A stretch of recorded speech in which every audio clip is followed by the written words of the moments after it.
So now that the dust has settled a little bit when it comes to the Charlie Kirk assassination, I kind of wanted to take a deep dive into kind of the past, the present, and the future of the impacts that it's having. Because this very well might be a turning point for the American right and for the conservative movement. So I just kind of want to show how we got here, what's happening now, and what might happen in the future. And so without further ado, I bring you the Charlie Kirk effect, or how conservatives learn to stop worrying and love cancel culture. So, as all of you I am sure are aware, Charlie Kirk was assassinated while debating university students on September 10th at a university. If you haven't seen the video, he got shot in the neck, and my understanding is he died very rapidly. It was definitely a very dramatic, and probably most interestingly, just how in what detail it was captured and from multiple different camera angles. For those of you who haven't seen the video, Charlie Kirk gets shot in the neck. You can see everything. There's a big spray of blood, and he just falls over. My understanding is after he fell over, his kids ran up to try to see if he was okay. But the point is, because of how public it was, how detailed the video is, and how explicit it was, I would not be surprised if it becomes an iconic piece of video footage, like the Zapruder tape or something to that effect. But more so than the actual assassination, the thing that really kind of surprised me was how widespread the reaction was to it. So I'm going to be honest, I don't follow the American conservative movement that closely. I had certainly heard of Charlie Kirk, of Turning Point USA, of how he would go on university campuses to debate liberal students, that he ran one of the more important activist organizations. I never really followed him too closely, though. And I heard varying things from different people I knew. Some people said that he wasn't bad, that he was a good gateway, and that he was pushing the Republican Party further right. Other people would say that he was a traitor, he was an Israel shill. There was kind of opinions all over the place. But I never really saw him as like a top-level player. I've seen people say he was number two figure in MAGA, and just the outpouring of grief and tributes and stuff from all different levels of society and from international countries, it really kind of surprised me. And I don't really think it could be explained other than that it's beyond Charlie Kirk himself. It's what he represents. It's what the moment represents. And it's kind of what's, for the lack of a better term, been triggered. And even people who didn't like him and attacked him and mocked him came out and expressed sympathy over his death and gave him a very positive eulogy. So the whole thing was just kind of fascinating to me, and it's not really what I expected. But more so than the outcry of public grief, something else has been going on that I honestly haven't really seen before. So Charlie Kirk got assassinated. A lot of people on the left started celebrating. They're like, oh, this fascist is gone. He deserved it. They're posting memes, tweets, videos. And conservatives responded in a way that I've never actually really seen before, at least not en masse. They went in and they started archiving posts, recording videos. Most of these people, because being on the left doesn't carry the same social stigma, and generally speaking, you won't get canceled or lose your job, regardless of how like out there your statements are. A lot of these people don't even really bother to hide their identity. And so a lot of these people will even post like celebration of Charlie Kirk's death on like their business page, because that's just how little social stigma, at least we thought there was regarding this, and how socially acceptable these views were. Also, as I've said many times with liberals, they assume everybody agrees with them. But anyway, so they were collecting all this stuff, and then conservatives started sending it to their employers. They started saying, hey, did you know that this guy who was working for you was cheering on Charlie Kirk's death, that he was posted memes of him getting shot in the neck, that he was saying, well, maybe we need more political assassinations to take out the rest of the people. And there was not an insignificant number of cases like this. And the actual number is, of course, impossible to know. I've seen people say thousands. But you had people combing through their LinkedIn pages to figure out who their employer was, people sending pictures of these tweets, links to these tweets, the videos to their employers. And it was getting a lot of people fired or suspended or things like that. And this kind of raised a lot of questions because historically, conservatives have been very much against cancel culture. They don't like people getting fired for their political opinions. They tend to support freedom of speech. They've complained about the left doing this for like the last decade and a half. And it may well signal a turning point in the culture war or just how things are done online. Kind of the crowning jewel of this, at least at the moment, was Jimmy Kimmel got fired because he gave a monologue in which he apparently lied about who Charlie Kirk's shooter was and just said some other things that were unsavory. So ABC wound up firing him. Now, to be fair, his ratings were in the toilet and they were probably looking for an excuse to fire him anyways. And this presented them with a good one, maybe to fire him with cause. But a major American comedian hosting a major television show had gotten fired over this. This is the kind of thing that only ever happened to conservatives. And now it started happening with liberals. So this is really the first time I've seen conservatives, at least post-Bush era, embrace cancel culture and start to kind of turn it on the left.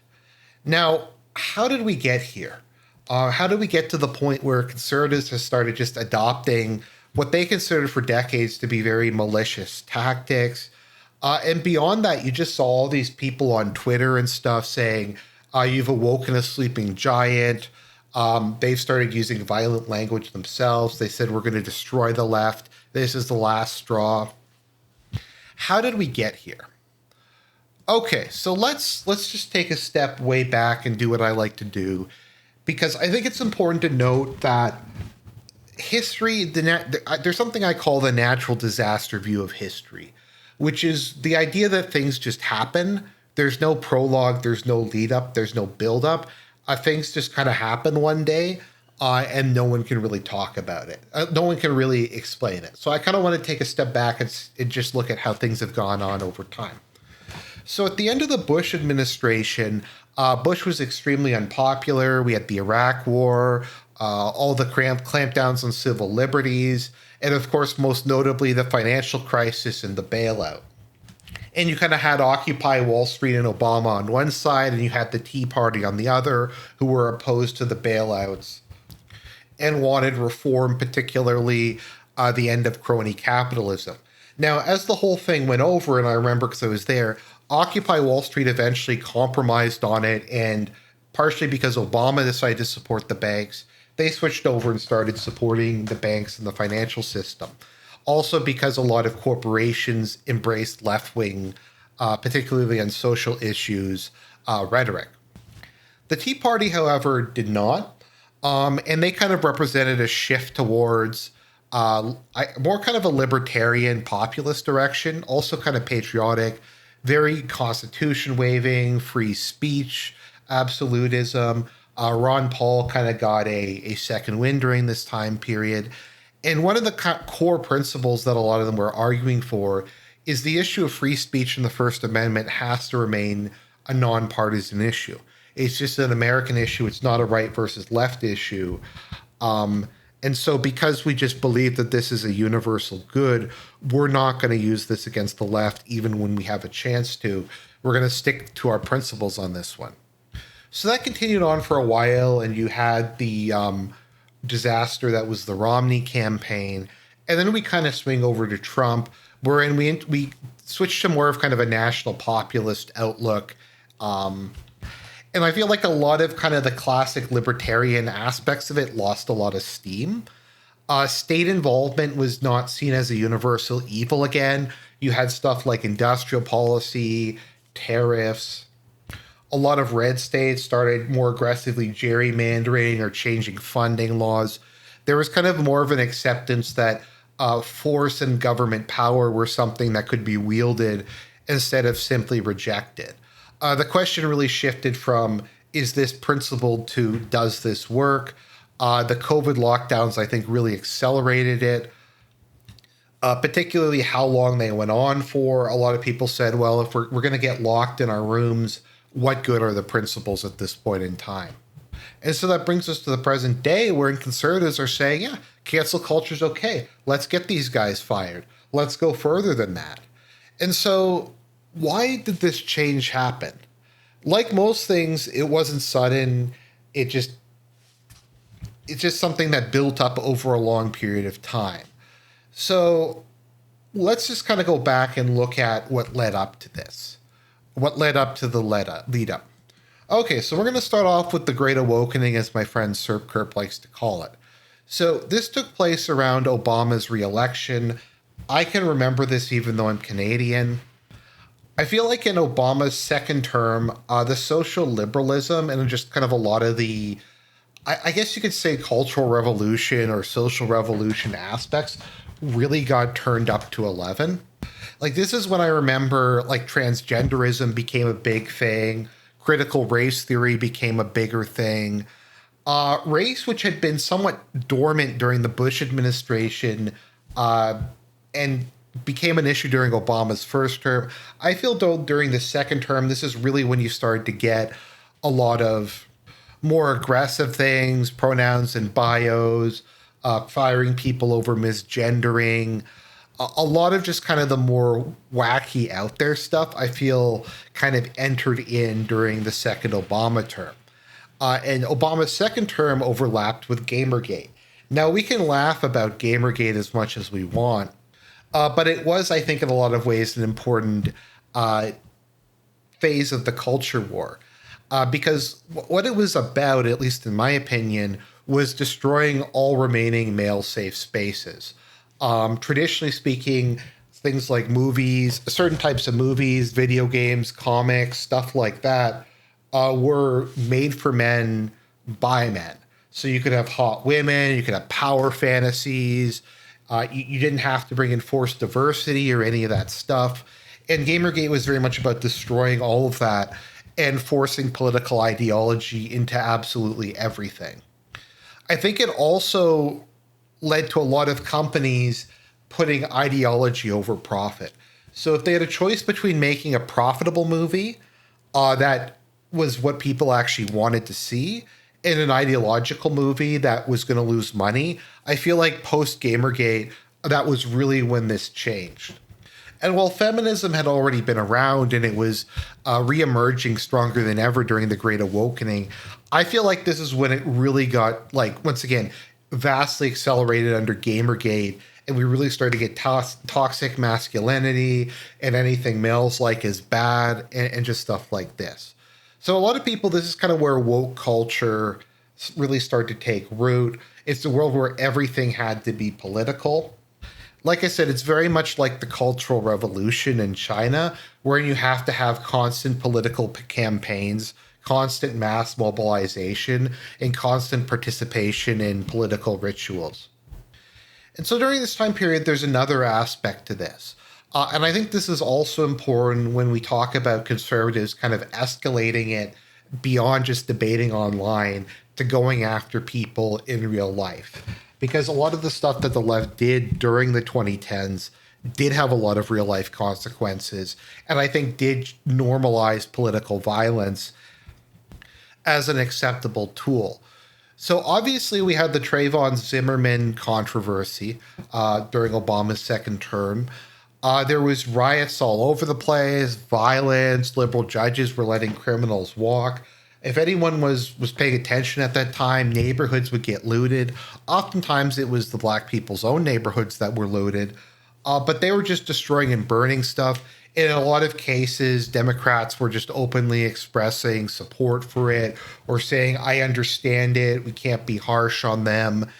And it just kind of got worse over time. We had Chaz, a Yu-Gi-Oh! GX character, went to Seattle and set up his own independent government. There was the Washington riots. We had defund the police, all that kind of stuff. Anytime like one of these guys died, the death was accompanied by a massive public ritual of grief and calls for vengeance. Now, I remember how crazy it got. Like, I watched this one video, and there was a cop, and like a youth had grabbed I think he ripped out a stop sign or something, and he was obviously high on drugs, and he was running at the cop with like the pole behind his head. He was clearly going to try and brain the guy, and the cop shot him, and people were like, well, he brought a gun to a pole fight. The guy wasn't a threat to him. He didn't do nothing. And you had stuff like that. You had like a case where the guy was shooting the cop car, and then the cop shot him, and they said, oh, he was aiming for the tires, and it was wrong. And you just had a lot of cases like that where I feel like a lot of kind of centrist or even like moderate conservatives would have been open to some sort of police reform. They might have said, okay, well, there probably is some issues with the police. We probably can clean this up a bit. Maybe blacks are being discriminated against. But they never really picked any of the marginal or debatable cases. They always went with like the most disgusting people they could find. I don't know if anyone remembers Christopher Dorner, who was the cop who turned into a serial killer. And they were calling him like Black Superman. They were saying he was Batman, Django, and he quickly became like a folk hero. So this stuff was just happening all the time, and I think it alienated a lot of moderates who might have been swing voters. And I feel like this, almost more than anything else, is why we have such a polarized country in the United States, because it's basically became, and we have this in Canada too, like it's not even hard and soft on crime. It's whether you're pro or anti-crime has kind of become a mainstream political issue. So we had that happening with Gamergate. And then where I think we really start to get what we know as cancel culture today was during the MeToo movement. So Weinstein was kind of the initial spark for this. It turned out he had been doing sleazy stuff for decades. He had been soliciting sex from actresses or other just weird stuff in exchange for movie roles. And there was just all this stuff that had been going on. Now, once again, the interesting thing is a lot of people were initially sympathetic to this because it's kind of an open secret that Hollywood's full of scumbags, and casting couch stuff, kids get molested. All of this stuff is openly known or at least suspected. So a lot of people, myself included, were initially kind of sympathetic to it. I'm like, I'm not going to defend a scumbag like Weinstein or some of these other guys for going down. They kind of asked for it. But it went very quickly into this climate of fear. And once again, I think there's different types of social violence. Social violence isn't just you bash a person's brain in. It's when you take away their living, you take away their rights, you take away their ability to live unmolested in a society. And so I feel like a lot of aspects of Me Too were kind of a normalization of mass political violence. So we got like this concept of believe all women. That is, if a woman accuses a man of rape, you just have to believe them. It doesn't matter if there's evidence. It doesn't, like, it's just any woman can accuse a man at any time and immediately be believed, and the man's life is over. So I remember, I think to a large extent, incel culture, I think it existed before, but this is really when it got turned up to 11. Men just started avoiding women because they were just scared. It created this constant state of fear that if they were alone with a woman or they said the wrong thing, someone would go and rat on them. And even if this didn't happen that much, if you've ever like looked at a lot of these feminist Twitter, like the big accounts, they'll talk about how like, oh, this guy, I don't like the way he looked at me, so I went to HR. Like a lot of these women are crazy, and it was a very rational fear of a lot of men. And person after person after person just kept going down, and some of them were scumbags or degenerates who deserved it. But it eventually came down to like, just if you had consensual sex with a woman and she felt bad about it afterwards, or someone called her a slut and she wanted to preserve her reputation, they would just come out. So you had all of this canceling of people. This was also, I remember, when they really started to go back like decades sometimes. Like if someone had dropped an N-bomb in the 80s, they would dig it up. The person's life would be over. it's when it kind of became systematic. Antifa and BLM, which is normalized doxing. The thing that I think really, though, was the final nail in the coffin of cancel culture was Charlottesville, where you had the Unite the Right rally that turned into a shit show. And basically, like, everybody was at that rally. People on the left would just go over the pictures, spend hundreds of hours identifying people and getting them fired. And it just led to a massive crackdown. And as a lot of these people overlap, HR departments started to adapt the same playbook. So, Kirk's death. What does this all have to do with Charlie Kirk? So, Charlie Kirk was seen by a lot of people, at least in spirit, as the last great, not necessarily man of peace, but the last guy who was really committed to resolving political disputes through debate. He would go and debate anybody, anytime, more or less. Well, that's not exactly true. He would debate anyone on the left anytime. He wouldn't debate a lot of people on the right. But he would go to universities. He would go up against dozens of hostile students. He would articulate his ideas. He was very much of the belief that if he just explained himself with facts and logic, as the meme goes, that he could convince these people to flip and that we could have a conservative society without having to resort to political violence and without having to resort to state power. And so when he got assassinated, and to the best of our knowledge at the time of this video, the guy who killed him was on the left. But even if he didn't, to a certain extent, in practical terms, it doesn't matter, because that's what's believed by virtually the entirety of the conservative movement. And so when he was assassinated, they're like, look, the left killed the guy who was still trying to talk. They killed the guy who wanted nonviolence.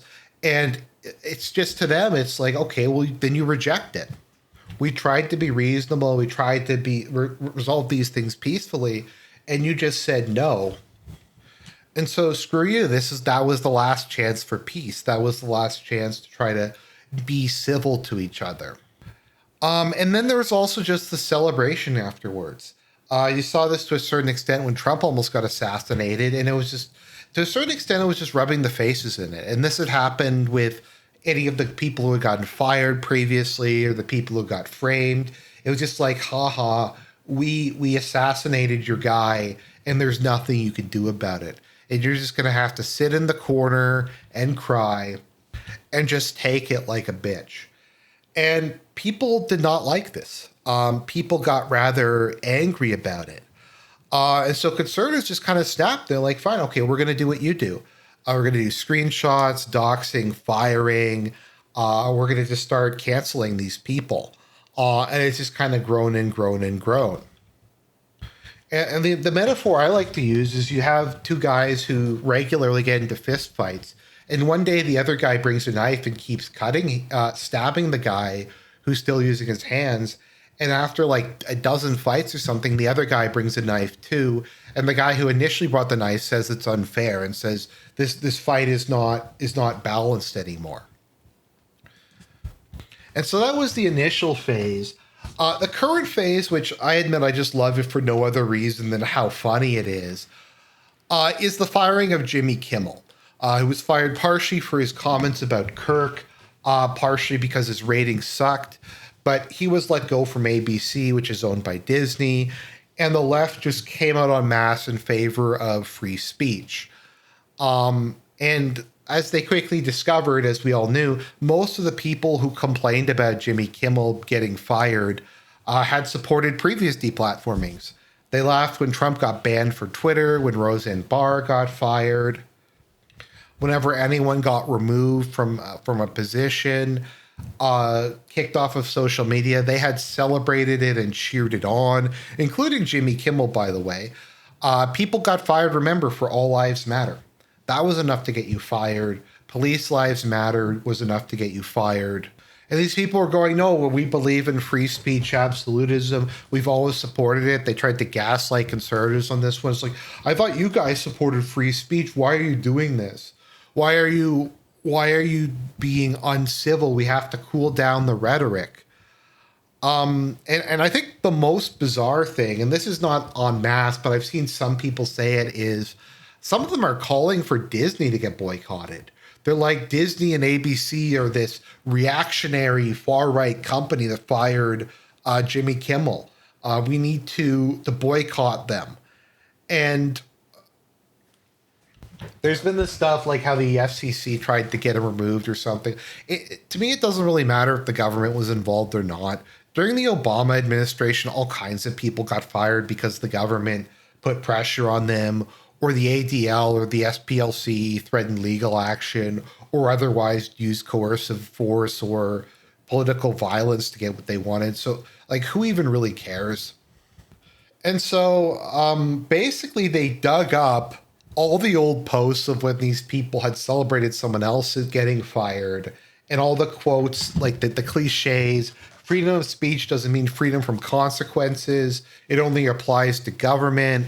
Why don't you just start your own company if you don't like it? Private companies can hire who they want. And so it was just that happened. So let's just take a look at a couple of these because they're beautiful. So that's Jo Jorgensen, who was the Libertarian candidate for president. So she says, without speech, we lose everything.